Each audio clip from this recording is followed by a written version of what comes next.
Come along, children. Now we're going to have a little music, like old time. Yeah, I want it, and they need it. I stay on it, it's no secret. Hey guys, Justin Pickett with Gink and Gasoline. We're here at IFTD 2019 at the Umpqua booth with our buddy Russell. How you doing, Justin? How's it going, man? It's good to see you. Good to be seen. So you guys are coming out with some new Tippet and leaders and all that good stuff. New material. We're very, very excited about it.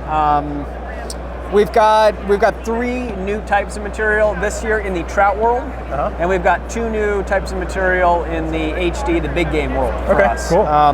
We're going to focus on trout stuff. It's what a majority of people do. Our story with our trout stuff is also really compelling, in my opinion, and I'd love to be able to share a little bit of that with you guys. So let's do it. We have a new nylon material.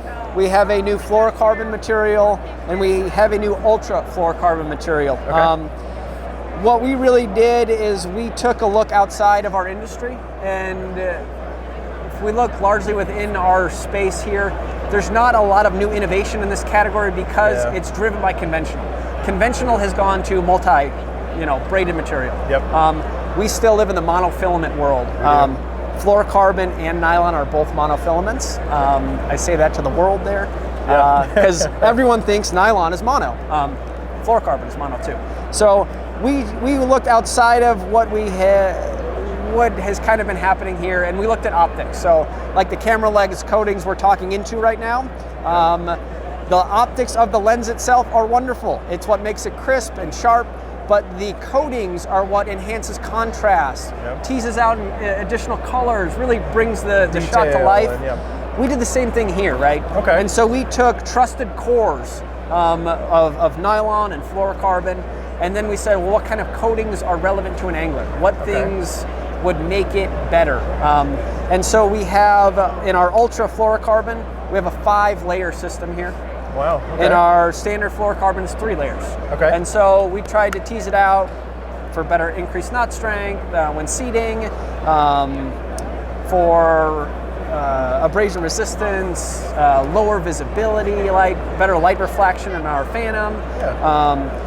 So that's been really cool to tease that out, right? But to the general consumer out there watching this, that may or may not mean anything to you. Well, of course I want the best, right? Yeah. So what we did as a fly company is we are now printing the fly size on the packaging, right?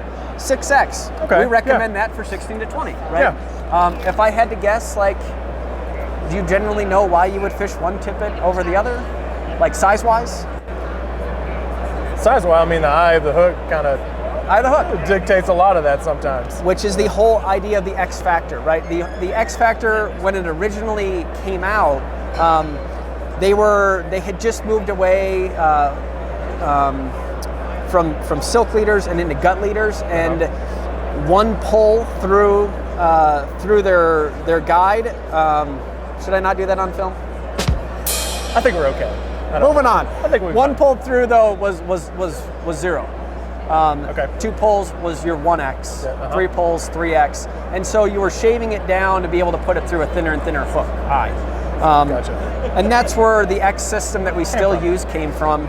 But really, the idea was that is linked to a fly size, right? And materials have gotten so strong now that fishing 6X should never be intimidating. If you're going to fish small flies, you're right. It shouldn't be.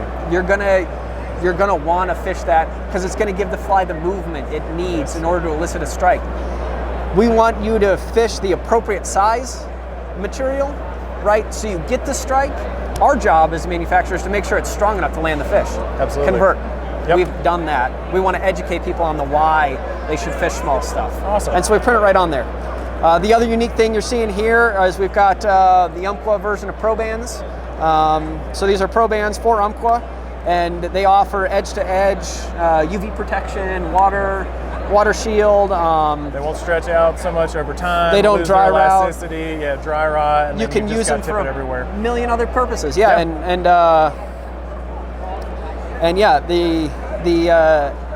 I've heard it referred to as the Trail of Tears when you're walking and you look back and you got 20 feet of tippet behind you. You're like, wow, Yeah. That is literally awful. It prevents that too. So And it can get expensive too. when you're walking away with 20 feet of tippet, you bet. Yeah. And it's a lot of material we don't want to leave on the riverside. Absolutely not. Yeah, we don't want to trash everything either. Yeah, so check out this stuff at your local retailer. It's available February 1st. Awesome. And yeah, we're saying it's the best presentation for your fly. Is the Umpqua Leader in Tippet program this year. Well, that's great, guys. Well, Russell, thanks, man. Thanks for explaining this and going over everything with us. Looking forward to trying some out. Thanks for letting me ramble, Justin. Yeah, absolutely, guys. Check out all the new stuff from Umpqua. Stay tuned to Gink and Gasoline for more from IFTD 2019. Thanks, guys.